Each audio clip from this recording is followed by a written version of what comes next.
मी बाळासाहेबांचं भाषण ऐकत होते आणि बाळासाहेब एक गोष्ट त्यांच्या भाषणात म्हणाले की भाग्य असं त्या माणसाचं असतं ज्याचा मुलगा किंवा मुलगी हे आपल्यापेक्षा जास्त कर्तृत्ववान निघतात.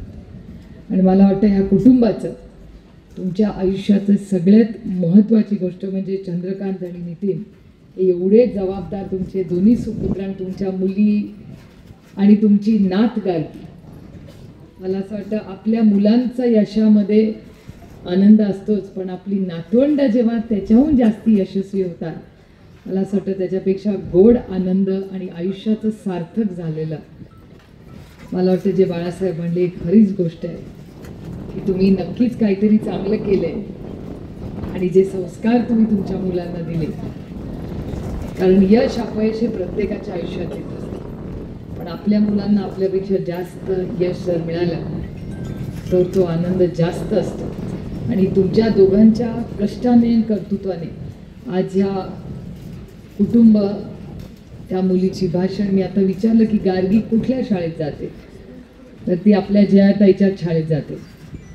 आणि मी जयाला म्हणाली की तिचं भाषण कोणी लिहिलंय, कुठल्या शिक्षकांनी लिहिलंय का काय. मी तिला विचारलं तर ती म्हणली मी स्वतःच लिहिलंय. मला वाटतं गार्गीसाठी जोरदार टाळ्या वाजवा. आणि तिने एका भाषेत नाही 2 भाषांमध्ये भाषण केलं. ती इंग्रजीमध्येही बोलली आणि ती मराठीतही बोलली. मला अभिमान एका गोष्टीचा आहे. आता पुढच्या वेळेस आपण जेव्हा येऊ तेव्हा मला हिंदी भाषा पण ऐकायची. त्याचं कारण असं की आईवर प्रेम करायचंच असतं पण मावशीवरही करायला काही हरकत नाही. आणि या पुढेच्या पिढीमध्ये आणि जितक्या जास्त भाषा होती तितक्या भाषा या मुलांना पुढचं जग जे बदलत चाललं.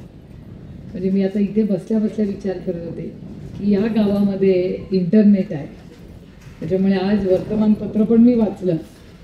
ह्या वर्तमानपत्रात सगळ्यात दुनियाभरच्या भाषा सगळ्या माहिती आहे. आणि ह्या देशातला जो शेतकरी आहे ना तो अतिशय हुशार आहे. मी आज